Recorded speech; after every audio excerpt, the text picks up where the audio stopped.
Good evening, good morning, good afternoon, wherever you may be. Welcome back to the same old Arsenal podcast, 4 Men and a Mic edition. I hope you're all very well. I hope you're all keeping safe and all that malarkey. You know what?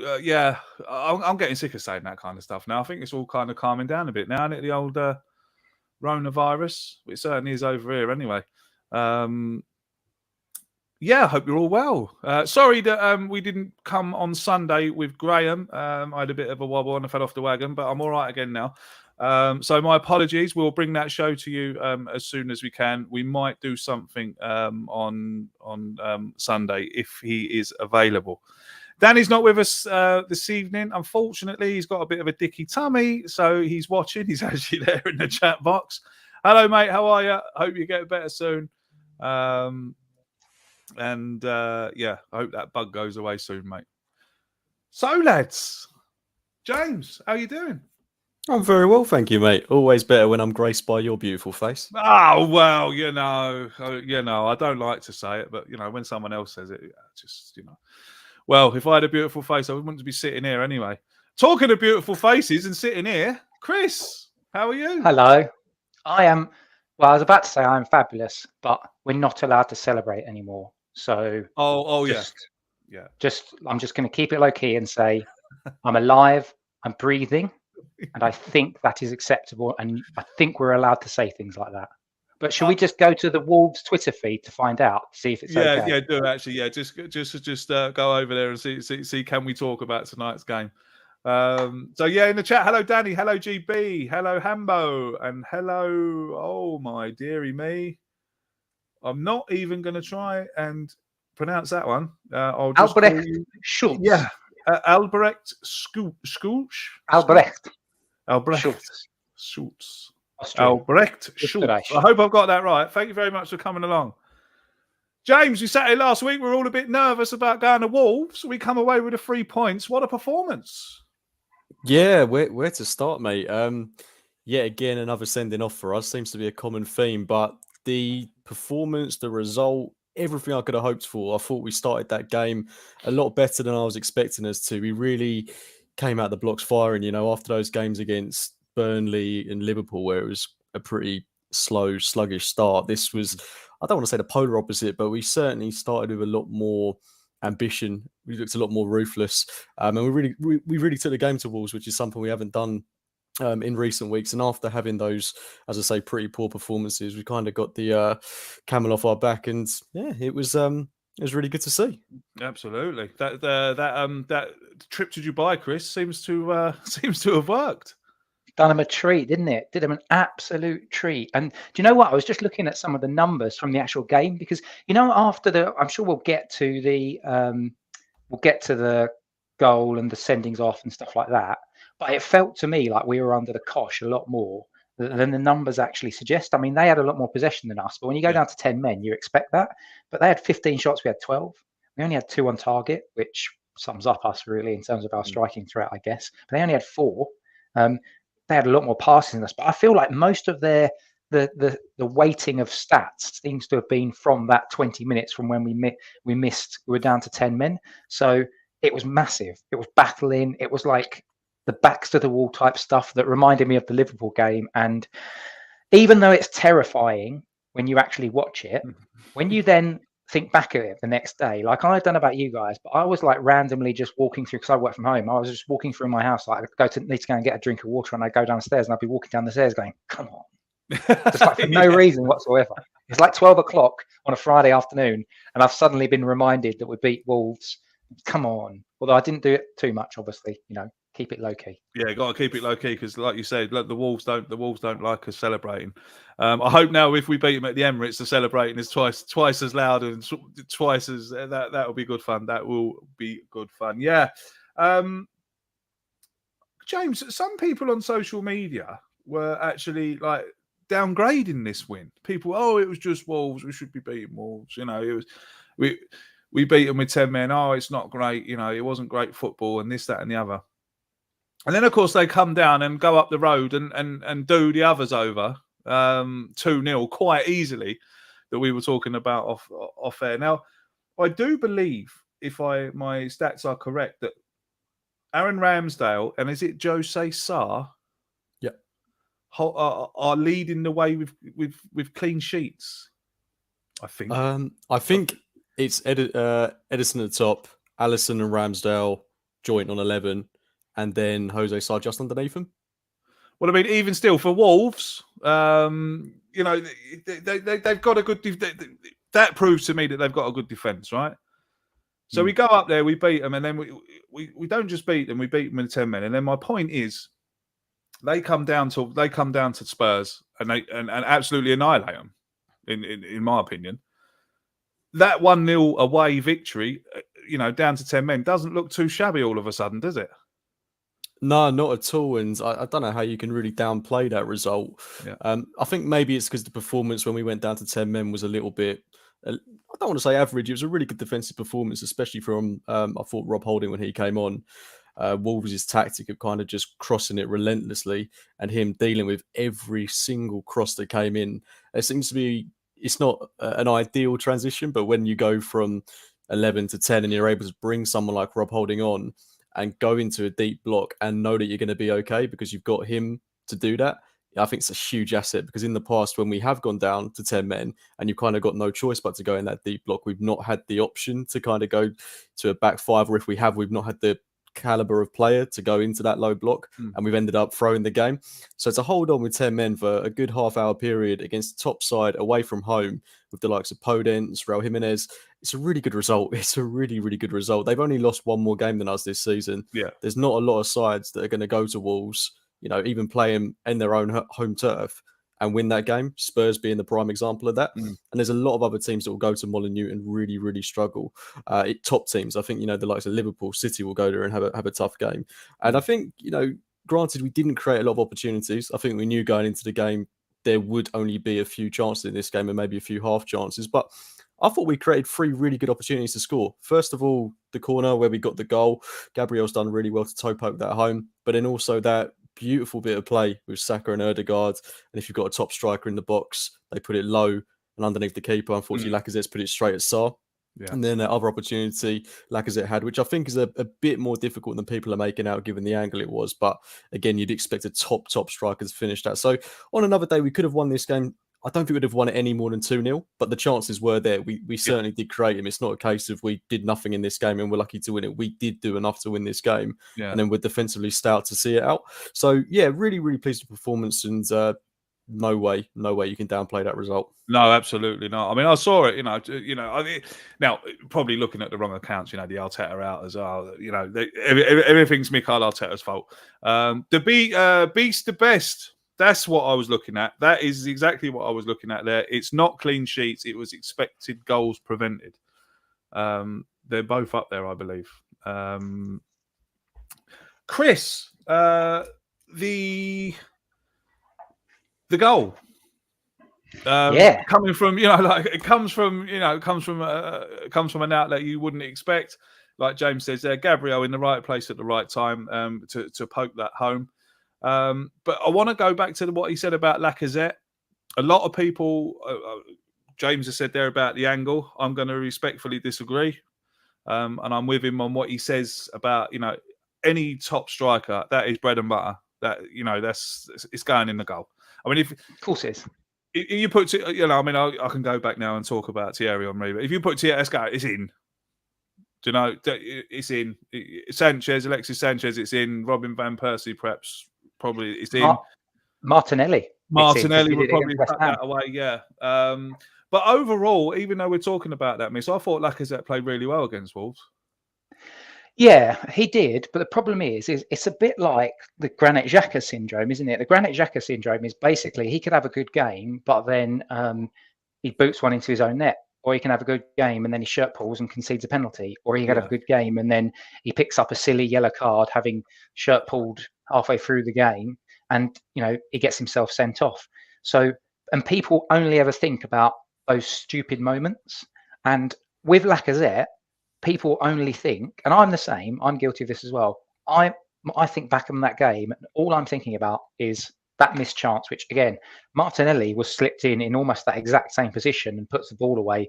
And against West Ham, and I don't know about you, but like you just felt it was going in when Martinelli did it. You don't feel it's going in with Lacazette. There was also another chance in the first half where Cedric's crossed the ball in, and Lacazette sort of right on the 6-yard box try and head the ball, and he just sort of almost completely misses the ball. So there's just instances like that which stick in your mind, and because of that, you end up finishing the game and thinking, but that's why we haven't won this 2 or 3-0, because we haven't got a guy that puts it away. So I think that's that kind of Xhaka syndrome of you only remember the bad stuff, and when he's doing bad stuff, and it seems to happen every week at the moment where he's missing big chances, it just makes it feel worse. Yeah, absolutely agreed. Absolutely agreed. I think I just want Lacazette. I know there's a lot of people out there that his stats are poor. They are poor. There's no getting away from it. I think he's only scored. What's he scored? 2 goals from open play this season. I think. I mean that's terrible. Was it 2 or 4? I think it's awful. And we really, really, really need that strike. And I was just saying to James off air there before we came on, I just really hope that what we're seeing at Arsenal is that transition to being good, to being great again. I hope in the summer that we bring in a top class midfielder and a top class striker, because once we've got those 2 elements, we ain't far off. I really don't think we are far off. This was in the chat there. 2 from open play in his last 21 Premier League appearances. I mean, that's shocking. Do you know? It is shocking. And you look back and you think, well, why have we let Aubameyang go? And why isn't Eddie Nketiah getting a chance? Let's talk about that, James. Why when you've got an Eddie Nketiah on the bench? I mean, look, there's no comparison into quality of Nketiah and Lacazette. Lacazette's obviously done a lot more. He's a lot older and he's a lot more experienced. Nketiah's got a lot more to learn. But surely, with what we're seeing, Arteta wants to bring the younger player in, and from his signings, he's bringing in a lot of younger players. Do you think it's Nketiah's hesitation to sign a new contract that he's not getting started? Or do you think Arteta really believes that, Lacazette is his man, even though Woz has just given us quite a damning stat there. 2 goals from open play in the last 21. I mean, if I'm being brutally honest, I think Nketiah is only here for contingency purposes. I don't think he's here for any other reason. If we had another backup striker, or if we had a little bit more depth up front, then we'd have accepted one of those bids that we got, supposedly one of those bids that we got from, say, Crystal Palace in January. For him to still be here is just ludicrous. I rate what he's done in the League Cup. Those goals he got against Sunderland were really good. They're all pretty much from about 3 yards out, and that's the type of striker he is. And I think, we would get him in those situations, but the last opportunity I can think of that Eddie Nketiah had in the Premier League was that miss against Everton, and that's the one that really sticks out in my mind. And when you factor in that he doesn't score in the Premier League, or very rarely scores in the Premier League, but then also doesn't do the things that Lacazette actually brings to this team, like the work rate, like bringing others into the game. I mean, it sounds silly to say, but I would be moderately satisfied if we got, this is only on the basis that we got top 4, but if Lacazette scored no goals, but it meant that Martinelli, Ødegaard, Smith-Rowe, Saka got more goals because of him providing, or getting pre-assists, bringing them into the game. And that's what I think a lot of people don't give him enough credit for, because I think the way he's playing, he's not necessarily always going to be in those goal-scoring opportunities because he's playing a ball through to someone like Martinelli. That Chris, the goal you reference against West Ham, created by Lacazette, coming in deeper, opening up the space for Martinelli. And that's exactly what he's doing a lot more of now. So he's not always the one busting the gut to get into the box. It's the people around him. So I think that's the one of the main reasons why he's not getting as many goals, but it's also down to those opportunities that he's missing. So it's obvious we need to upgrade him, but I think he is doing some good things. And in answer to your question, I just don't rate Nketiah, to be totally transparent with you. Me too, mate. Me too. Can I just jump in? Can I just jump in on that? So I think we change. The problem with Nketiah is, number one, he doesn't have the requisite quality anyway. I think if you're going to look for an alternative to Lacazette, then you have to look at somebody like, people talk about Martinelli, but if you take Martinelli, I think we talked about this last week, didn't we, Craig? If you take Martinelli out from left, where he can make those runs from in, then does he make the same runs in the same angles from a centre forward positions? I don't know. I've heard people talk about Nicolas Pepe. I would actually rather try that. Well, yeah. I'd rather see someone like Nicolas Pepe, because he can receive the ball with back to goal. Like Nicolas Pepe, what are the challenges that we've seen from Nicolas Pepe? Sometimes when he's shunted out wide on the right, and he doesn't always beat his man. But technically, when he receives the ball, he's quite strong. So I think he could do a similar sort of job where he can receive the ball. His pass distribution isn't that bad, but Arteta doesn't seem to fancy him. I mean, I would personally be looking at that. It sounds to me like they have they've eyed up Martinelli as a centre forward, but I feel like I'd rather keep him out wide in that position. Try somebody like Nicolas Pepe, because he can control the ball. All right, there are instances where his control lets him down, but when that normally happens, it's when he's running onto the ball, whereas Lacazette doesn't run onto any balls whatsoever. And I think Nicolas Pepe can spot similar passes to that Lacazette can do. But also, we've got a guy that's a bit more athletic, and also he doesn't, after 60 minutes, seem like he's blowing out of his arsehole like Lacazette does, having had 2 weeks off sitting on a beach. I mean, look, Nicolas Pepe, I understand that Nicolas Pepe is not everyone's cup of tea. I understand that a lot of people, me included, think that he's kind of wasted out on the wing. I'm not saying that he's the answer to our. I'm not saying for a minute that he's the answer to our problems. But when you've got a player like him sitting on the bench doing nothing, and like you said, Chris, you can see Lacazette, blowing out of his. I mean, I can't believe. I mean, I find it quite strange that he brought on Nketiah instead of Pepe. I'd just love to know why he keeps playing a player who clearly wants to leave, who's clearly not going to sign a new contract. Why he keeps playing him? It's dumbfounding to me. I don't know. But what I will give credit for Arteta credit for, James, is the substitution that he made when we went down to 10 men. Took Saka off, put Rob Holding on. And it turned out to be a genius move. We've seen managers do some quite weird things when we've gone down to 10 men back in the day. I can remember we went down to 10. Was it we went down to 10 men at Anfield, and instead of bringing on we had a big defender on the bench. I can't remember who it was now, but he brought on a midfielder, and they got a free kick in the last minute and went up the other end and scored the winner. I'll have to see if I can find the highlights to that, because it was at Anfield. It was either we got someone sent off, and instead of putting on a new defender, a central midfielder came on, and they scored from the free kick and won the game. So a bit of credit to Arteta there, James. Yeah, definitely. I think it's a fairly simple thing to do now, though, because we've got so much experience going down to 10 men. I mean, we really learned a lot from that game at Anfield, and I think you've got to give credit to the defence for being so calm in those situations, for doing the dirty work, really. And I'm referencing Rob Holding in that because, there's not a lot of... We haven't really got defenders like him at Arsenal. He's kind of the only one. I mean, we've got Gabriel and Ben White, who Gabriel in particular, I think, is the perfect hybrid of an old school centre half, but also the modern centre half in terms of playing it out from the back. I think it was his ball that put Lacazette through in that chance that he should have scored. So he was incredible in that game, and he's been incredible pretty much every game he's played this season. But Ben White alongside him, so good at playing it out from the back, so good with the ball at his feet, can put in a good tackle as well. They're just such a good balanced centre-half pairing. But then you've got Rob Holding, who's just no-nonsense, old-fashioned, and in those situations is great. And we all know why he won't get into his starting 11, but I know a lot of people don't rate him. I know a lot of people don't think he belongs anywhere near a top 10 Premier League side, but I guarantee if he was playing for a Newcastle or any team in the bottom 10 of the Premier League, and he was doing what he did in that Wolves game every single game, because a lot of it would be back to the Wolves stuff, people would be talking about him as a top defender. And I think that's, I'm not going to say that he's a top defender, but I think he's a very useful defender.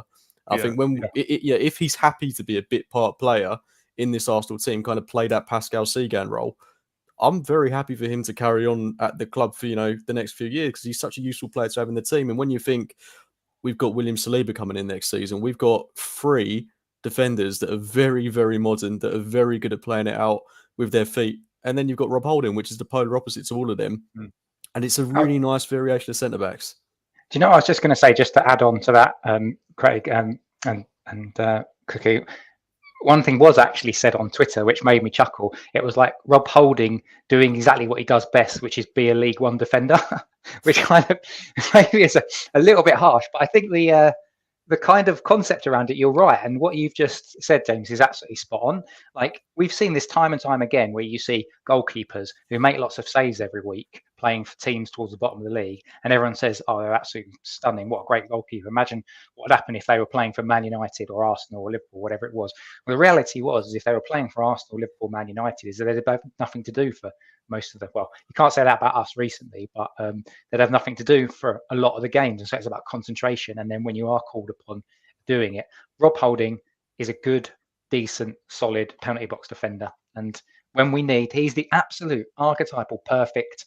We need to play with a back three, and we need somebody in the middle just going to head everything away. Because that's basically all Wolves did. Their plan was to go, let's get it ball out wide and get the ball into the box. And it did make me chuckle. They got so irate because all we did is apply the same tactics that they applied from minute one, which was back three with wing backs. Difficult to break down. So yeah, absolutely, yeah, absolutely. Let's talk about the strangest sending off. I'll stay with you, Chris. The strangest sending off I've ever seen. I've been watching football since my first football match when I was 8. So I've been watching football since I was 8 years. I've never seen a sending off as strange as that. I haven't had a chance to really, to be honest with you, it was just so weird. I was kind of just sat back and said, how has that just actually happened? Martinelli pushes the player. The referee waves play on. He goes up the other end, and then he pushes another player in the back. Then the referee comes over and books him twice. But surely, if you've given, this is the way I'm looking at it. I don't know. I don't know if it's right or not, or whether you agree. But surely, if you've waved play on and given the advantage, he has to be brought back and booked for the original offence, and the second offence kind of is gone. It's, which I don't even think it was a booking anyway, to be honest with you. It was such a strange decision. I've never seen anything like that before. It's utterly bizarre. What about this for a scenario, hypothetical scenario? So Martinelli does that. Look, I mean, if we break down the different parts of it, well, number one, Podence throws the ball whilst his feet are off the ground. So that's a foul throw anyway. All right, you can argue that maybe Martinelli's pushed him, but if it's a foul throw, you can't play advantage because he's just done a foul throw. So number one, you've just made a foul throw, so it's got to be brought back so you retake the throw anyway. So first mistake from Michael Oliver. Number two is he hasn't given Martinelli the opportunity. He hasn't, by booking somebody, you're essentially saying this is a warning for your behaviour. It is a warning. You can't say it's a warning and then a second warning and then you're off, because then, okay, so what are the rules? So let's put another scenario in. So it's a yellow card for the foul throw push. It's a foul on there, but imagine if he fouled the player and the player carried on going and Martinelli chased after him and he went down to the corner flag, Martinelli barged him over again. What's he going to do? Say, that's a yellow card for that, that's a yellow card for that, and you can have a third yellow card as well, and now you're off. What's he going to do from that? All right, I'm going to give you 2 red cards. The logic does not make sense. It made absolutely no sense whatsoever. Michael Oliver was ruled by his heart rather than his head. He got the hump because of, people have said he'd got the hump because of some of the time wasting gamesmanship. I mean, that's really wound me up, because I go to the Arsenal every odd week, and let me tell you, any team that isn't in the top 5 or 6 teams in the league come to the Emirates, and about half time, they're time wasting. I've seen Tim Krul on 20 minutes walk from one side of the 6-yard penalty box, 6-yard box, to the other in the first half. And Arsenal fans are going, what's going on here? What's going on here, ref? They do nothing. But then they do a token booking in the last minute for a goalkeeper, time wasting for the whole game. It's utterly ludicrous. So Michael Oliver has been ruled with his head and his heart. Sorry. Well, you've got me on my soapbox now. Yeah. I'll go back to what I say about referees. It's long gone since the referee is just there to referee a game now. The referee wants to get involved now. He wants to be in the paper. He wants to be the headline. And for me, that was Michael Oliver's way of going, how can I get in the paper tomorrow? Because this is quite a boring game, isn't it? Oh, yeah, I'll do that. You know, and Bob's your uncle. There you go. We're all talking about him. He's the main focus of the game all of a sudden for that stupid decision. Danny come in there. He said that Keith Hackett, obviously the ex-Premier League referee, absolutely slated him for it. Was coming there and he says Burnley waste time from minute one. They do. They were doing it at the Emirates. They were doing it at the Emirates from the first half. I saw it with my own bleeding eyes. It drove me potty. And so then to see Oliver getting the hump with Gabriel on 60 minutes, I feel like saying, right, when you next come to the Emirates, mate, and you referee an Arsenal versus a Wolves or a Southampton or a Everton or a West Ham, and they're doing it, apply the same rules, please. Yeah, exactly. Consistency. Yeah, consistency. This one comes in from Cliff. Thank you very much, Cliff, for your kind donation. Mikel Arteta has the hump with Pepe, so it would be his ego over the team again. Gab only saw time because Mikel Arteta had the hump with Aubameyang. It's a piss take. To be honest, it's kind of a bit of truth there, really. I mean, because, you know, Martinelli wouldn't have got his go in the team if Aubameyang had behaved himself. But then perhaps if Aubameyang had behaved himself, he'd still be banging in goals for us. So swings and roundabouts, Cliff. Swings and roundabouts. Thanks for your donation, mate. James, the Martinelli sending off. What did you make of that? It's mental, isn't it? I couldn't believe what I was seeing when I saw it in real time. It's strange when you think about the amount of times we've been to places like Stoke, Burnley, and you see those types of challenges countless times throughout a game, and nothing happens. Like, nothing happens. You think back over the past 10, 15 years, how many times that's happened. And, you know, how many times in recent seasons where things have gone against us. Sorry to interrupt you there. One that sticks in my memory is when we were playing Norwich at Carrow Road, and some fella, I forget who it was, but he bundled Alexis Sanchez into a bloody brick camera hut. You remember? Remember that? No, never got booked for that either. I mean, it's absolutely amazing. Sorry to interrupt. Go on.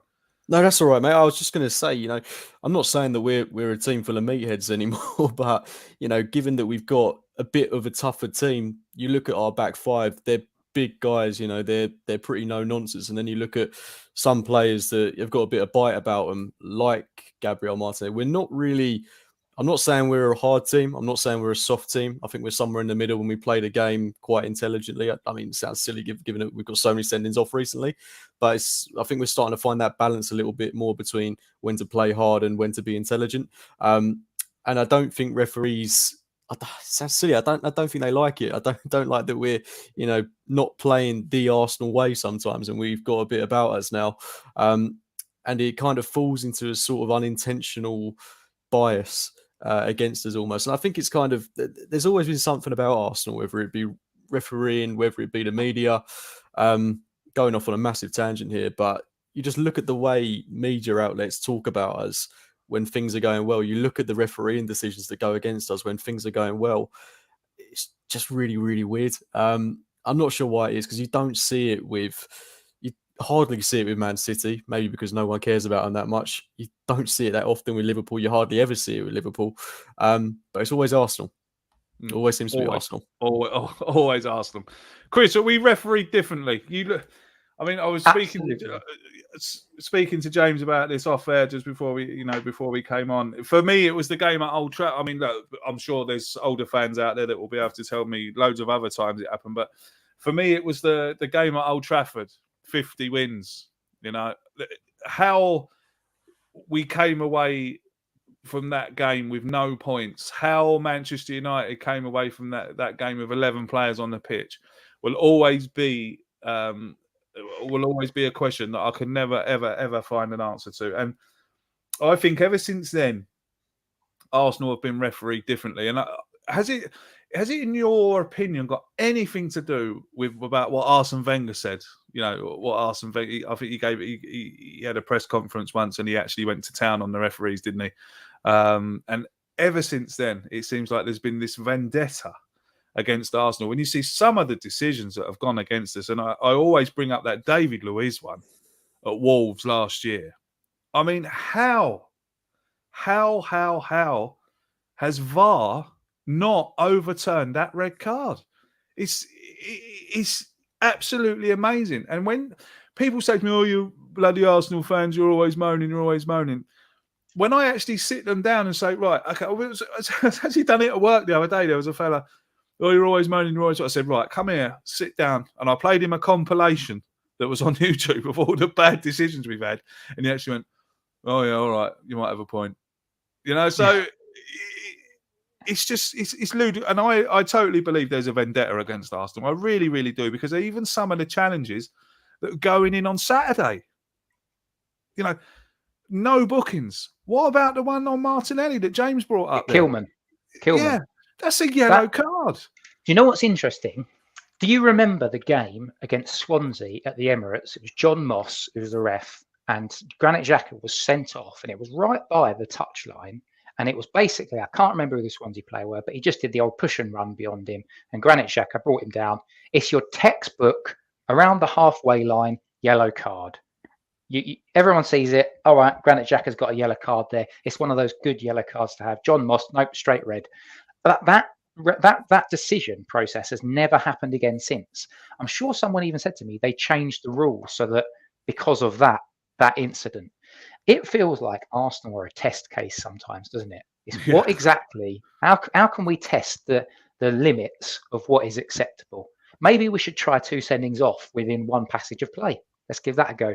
Maybe we should see if we can find a reason why kicking somebody in the head, a la Tomiyasu getting a boot to the face by Godfrey, because he's looking away, you've then got half-time punters. You've got VAR saying, no case to answer. And then you've got Gary Neville bizarrely coming out and saying, I can see what he's done. He's done that on purpose. I can see why they didn't give it, though. It just blows your mind. Yeah, hello. Yeah. James McCarthy. Poor old Bukayo Saka got volleyed into the top corner against Crystal Palace. Yeah, from McCarthy.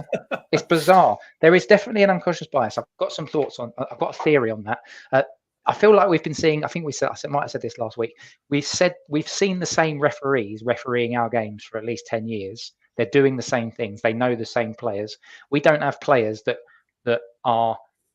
We've got Bukayo Saka as a full England international, but he's not up to that point where the old Steven Gerrard or Paul Scholes or Harry Kane. You put your arm around the ref and you're like, "Oh, you're all right. You're all right, Michael. How's the kids?" That sort of stuff. We don't have those types of players. I think there's that part of it. I think also we're just an easier target. I think we are an easier target. And I didn't realise how obvious it was until Granit Xhaka did that article in The Athletic where he said that one of his teammates in an Arsenal shirt was told by a referee on the pitch, "Oh, Granit Xhaka, he always loses his head." So I think that was a reason why he got a booking. Granit Xhaka's cards are already all right. He's had instances, not very often, but he does have instances where he makes mistakes. But Granit Xhaka's cards are already marked before he even steps onto the pitch. And we've got a few of those players, and that's Arsenal. Our cards are sometimes already marked before we get onto the pitch. Yeah, that is a good point. I mean, that is a great point because Granit Xhaka is obviously he's the easy target, isn't he? Oh, if as soon as he goes in, I'll give him a yellow card because everyone else does it. So no, even the Arsenal fans are going to go, "Oh, that's all right," because it was Granit Xhaka. It's a real weird one and something I'll never get over about how clearly different we are refereed. It's just so clear. It's not even funny anymore. You're not even trying to hide it anymore. Anyway, we came away from Wolves 1-0, 3 points. Great result. Great performance by everyone. Unfortunately, Martinelli getting sent off, which means he will miss the next game against Brentford, I believe, isn't it, at the weekend? So, Smith Rowe on the left, I would imagine. Yeah. Lacazette and Saka. We'll come to that at the end. Stanley Kroneke, our last topic of the evening. Stan Kroneke, Super Bowl champion. Well, he's not a Super Bowl champion. His team's a Super Bowl champion. A lot of people mentioning him in social media. Oh, give us some money, give us some money, give us some money. You spent all that money on the Rams. Why don't you give us some money? Is he really as bad as... is he really as bad as an owner as people make him out to be? Right. In April 07, he came on board and he had 9.9% of the club. September 08, he went up to 29.9% ownership of the club. April the 11th, up to 62.89% owner of the club. And then in August 2018, as we all know, launched a bid and now owns 100% of the club. Now, since he's owned 100% of the club, we've spent £370 million. So, is it we're buying poorly? Or what is it, James? £370 million. I know you said so. You touched on it a little bit there before we came on air. So if you want to go ahead and say what you said. Now, those facts came from a lad called Adam Keys _ on Twitter. So if you want to go and follow him, very good account. Likes to post some nice statistics up there. So James, is he really this bad manager, this bad owner that everyone's making him out to be? What's your opinion on him? Stan Kroenke in particular, as an individual, I don't think he's got much of a passion for Arsenal. And I don't mean that in a really narcissistic way. I think Arsenal is very much a business for him. I think he's a very big sports fan. I think that's very obvious by, the various franchises that he's got, LA Rams being the prime example. And I think he's obviously got a very deep passion for American football. But in terms of the Premier League, in terms of Arsenal, it's kind of like a project for Josh Kroneke, which I think is probably the best possible outcome it could be for us as supporters, because I think KSE is obviously an organisation that looks after various different clubs, as I just mentioned, across the world. But Josh Kroneke, his focus is on Arsenal, and I much prefer that his sole focus is on Arsenal rather than us being really ambiguous about what is Stan Kroenke doing, what's his actual role, what is KSE, whereas we know Josh Kroneke looks after Arsenal. And I think he's kind of starting to understand now that, there's a lot of passion from supporters in English football. He's just come out and done this interview saying that the passion for the English soccer game isn't even close or comparable to the passion that you have with the Super Bowl, with American football. And, I don't want to say, that's the facts, that's the case. But I think you'd be hard pressed to find a football fan in England that would say otherwise, because, you've got fans supporting clubs in League Two, the National League, that are dedicated to their football team. For so many people, the weekend football is the only thing that keeps them going. So it's a huge burning passion for so many people. And I think, he's starting to come around to that a bit more. And given the money we've spent, seen a lot of stuff on Twitter that's Arsenal's money rather than KSE's money, and I'm very inclined to believe that. But the fact of the matter is, we're spending money. I don't think we've spent it always in the right places prior to the previous summer, where we've maybe spent it quite poorly, not just on transfer fees, but on the wages of someone like Willian. But given that we've had such a good summer last year, brought in all the right players that are going to be here for hopefully the next 5+ years, if we had another summer like that, we don't need to be talking about KSE spending loads and loads of money. Absolutely. Like we're 150 million quid away from being there. Maybe. Yeah. Like if we get a striker and a top midfielder, and then we can just plug the gaps where we need reinforcements, backup right back, maybe a backup wide player. That's all we need. The starting 11, as you correctly pointed out earlier, is there. We just need, that long-term Granit Xhaka replacement. We need that long-term striker. And the rest of the 11 picks itself. So, I think if we continue to spend money in the right ways, then we don't need to be asking Stan and Josh for more money, because everything will be in place. And I think they're certainly doing a much better job than they have done previously in terms of being vocal. They've done a much better job in that sense. And I think the whole Super League debacle really opened their eyes to what this fan base is capable of. When you had, Akal Vyas of the AST coming on and telling Josh Kroneke that he should leave the club, that was a big wake up call. So massive respect to the AST for doing that. Massive respect to Akil for saying that to his face, because that's a bold thing to do. I don't think you'd get many LA Rams supporters saying that. It's getting better, but it's still not perfect. Just before you come in there, Chris, I just want to bring some points in. This one comes in from FT Music TV. We spent 150 million in the summer, and he would have happily opened up the checkbook again for Mikel Arteta last month. Again, the argument is there about, was it his money, was it our money? You know, this one comes in from GB. The KSE problem has been their absenteeism and inability to put a structure in place to ensure that hirings they make are accountable. This season with Josh is the first where it is different. And this is a very good one. I like this one. Arsenal is Josh's project. Only good thing is that Josh has been trying to understand the culture and connect with the people. Now, that is very true. You know, going on that interview that he made during the week, he is definitely trying to, like James says about what he said about, I was really surprised about what he said, that, you know, you'd be hard fought to find a passionate, you know, American football fan and a football fan.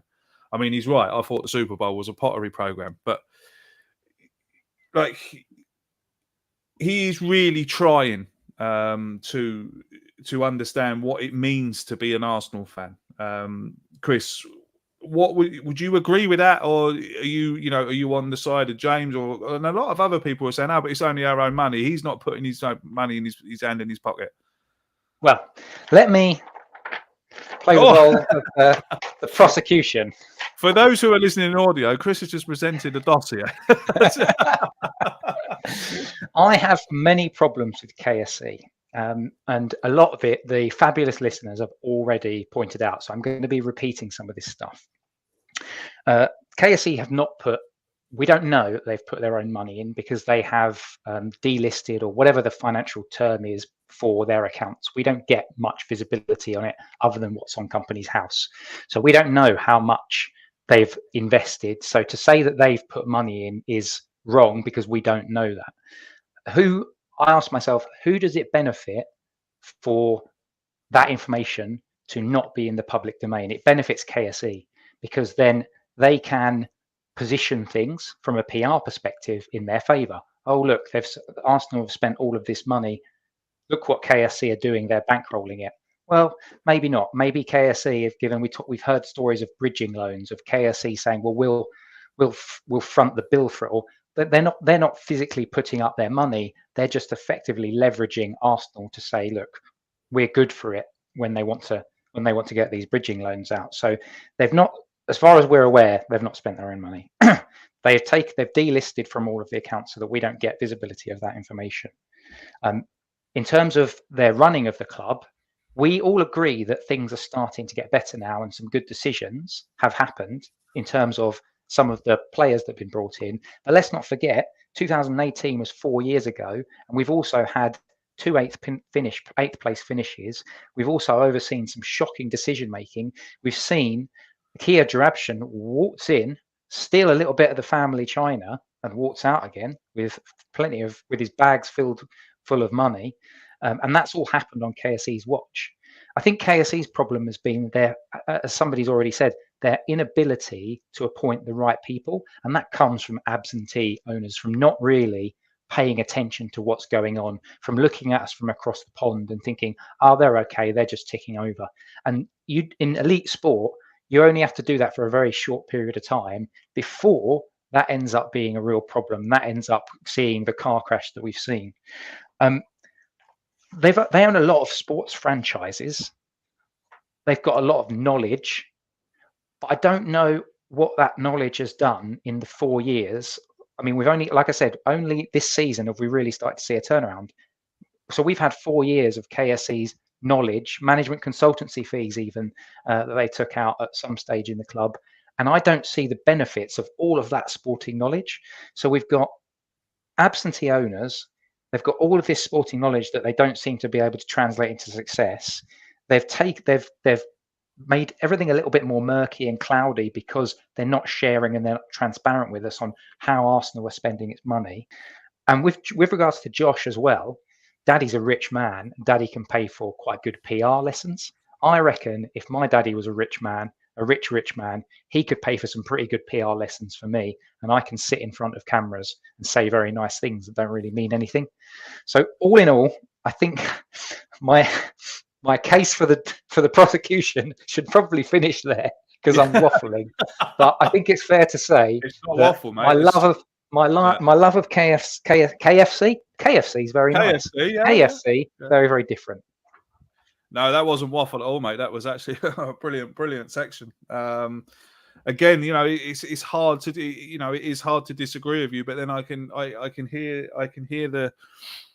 the other opinions then of when I read Twitter or I'm talking to other Arsenal fans or I'm talking to football fans in general.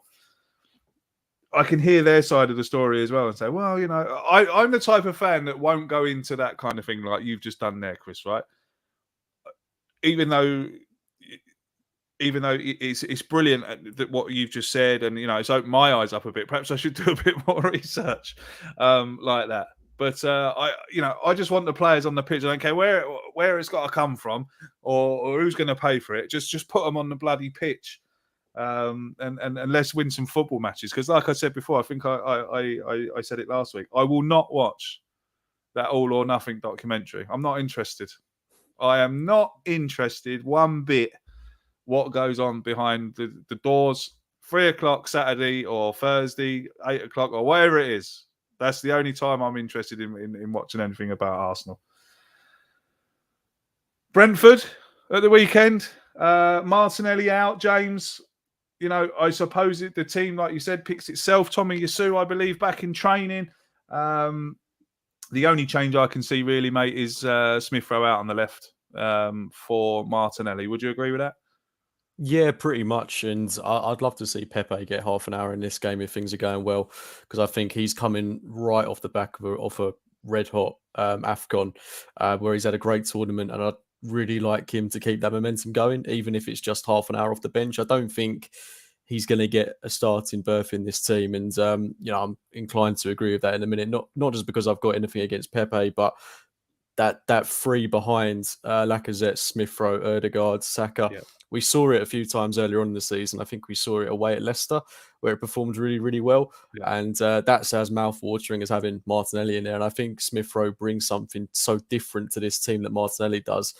Similarly, in terms of driving runs, but creating space, arriving late in the box. I'd love to see him start, love to see him get a goal, and then have someone more chaotic in Pepe come on later in the game. And I think the one player I'd be looking to take off is probably Saka, because he has played so much football. Yeah. Granted, he did get a bit of a break against Wolves, but given that we've got Wolves at home, which is a huge game, if we could get another scrappy 1-0 win there, if we win at Wolves away, win at Brentford at home, then beat Wolves again, that would be a fantastic run of results, given that we've got some more winnable games coming up after that, and then we've got a very tough April. So really important we keep that momentum going, and I've got every faith in the team to do it.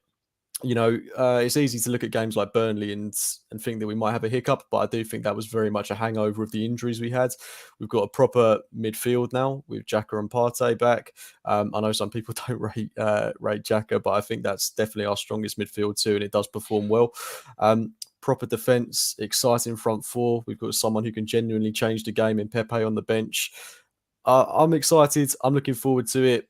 I'd love us to win 2 or 3-0, maybe even more, but as long as we get 3 points, as long as we play well, that's all I want to see. That game at Wolves will mean absolutely nothing if we don't capitalise and beat a very, very poor Brentford side at the moment. I mean, Brentford are kind of in that weird limbo time in the table where they've kind of got enough points to stay up. Yeah.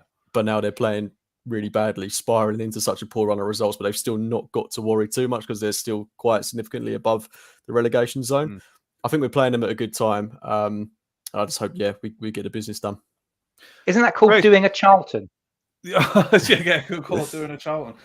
Chris, I'd like to agree with James about a 2 or 3-0 win, but in the back of my mind, this is shouting banana skin. Especially after, it would just be so Arsenal to go away to another Premier League team, win 1-0 away from home, play with 10 men for half an hour, and then get home. Everyone's up for it. And then, I'm not even going to say what we all know happens. Look, we should be expected to beat Brentford. We're a better side than Brentford, but that's not how football works. And, the three of us, we know that. But what would you expect against Brentford? Yeah, do you want me to cheer you up? Yeah, go on. So we're going to change our style back to a more familiar style with the arrival of Tomiyasu, because the way that he plays and the style that he plays compared to Cedric means that our setup changes dynamically. If you think about the Wolves game, one of the things that Wolves did, and Brentford, everyone's got statistics, data scientists and all of that malarkey these days. Wolves targeted us by playing diagonals. So the amount of times, you remember the ball was going over to Tierney's side and he was isolated. Well, you can't do those diagonals to Tomiyasu if he's playing, because he wins the ball. If Tomiyasu's playing, then we can shift when we're in possession into a back three. So it means that we shouldn't, my hope, touch wood, is that we're not as exposed. And it also means Tierney can get forward. So I don't think Tierney had that great a game against Wolves. So he's going to be given more license to get forward than he did against Wolves, which gives us extra overloads on that side. Remember the game at the Emirates, North London derby last season? Tierney and Smith Rowe together, absolutely fantastic, because they were close together, creating a partnership. Brentford, my hope is that they're going to, they'll either, I don't think they're a team that sits in. So my hope is that they give us space because they try to come at us. And if Tierney and Smith Rowe get that opportunity, then there's options on that side. We've got the star boy on the other side, Saka, who, again, give him some space, give him some time. And I think he's starting to build a better sort of connection with Tomiyasu, and we've started to see those little diagonals. So you can almost picture it: Ramsdale to White, Tomiyasu to Partey Saka. These diagonals going up the pitch on that side. It's quite exciting to watch, and so that's what I'm getting excited for at the weekend. It's Tierney and Smith Rowe as the connectors, the connection on that left hand side, and it is Saka, probably with more Odegaard, actually, to be fair, than Tomiyasu. But we've got the stability of Tomiyasu back in. We've got the more settled side, and the side that has been rock solid and has collected those 11 clean sheets that you've talked about. My hope is that I'm not going to say this will be easy. It won't be easy. But my hope is that start from clean sheet, and then it's just about finding those pockets of space, and the players like Odegaard, Smith Rowe, Tierney, and Saka stepping up. And as James said, wouldn't it be nice to see Pepe, because guy's a finisher. So hopefully that's cheered you up a little bit. Absolutely can't disagree with you anymore. That brings us to the end of this week's Four Men and a Mic. It's been an absolute pleasure. Thank you, all of you, for staying along and listening to us. Thank you also if you're listening to us on audio. Thank you very much indeed. James, thank you very much for your company this evening. As always, an absolute pleasure. Thank you. You're very welcome, mate. Thank you for having me on as always. And up the Arsenal. See you next week. Chris, thank you very much, sir, for your time and your superb analysis once again. Thank you very much, sir. An absolute pleasure. Thank you very much. I am not celebrating. I'm going deadpan. This is how I say thank you. Good night. Same Old Arsenal will be back on Friday night with Amanda's Always Arsenal show. Her guests will be Danny, hopefully, if he's not got a dicky stomach, on Friday, and Mervyn as well. So Friday night, 9 o'clock, the Always Arsenal show with Amanda. Make sure you're there. Check out, obviously, Twitter. We'll let you know when she goes live and all that malarkey. We will see you again next week. Until I do, thank you very much. Until I see you again, up the Arsenal. Be nice to each other and all that. Bye-bye.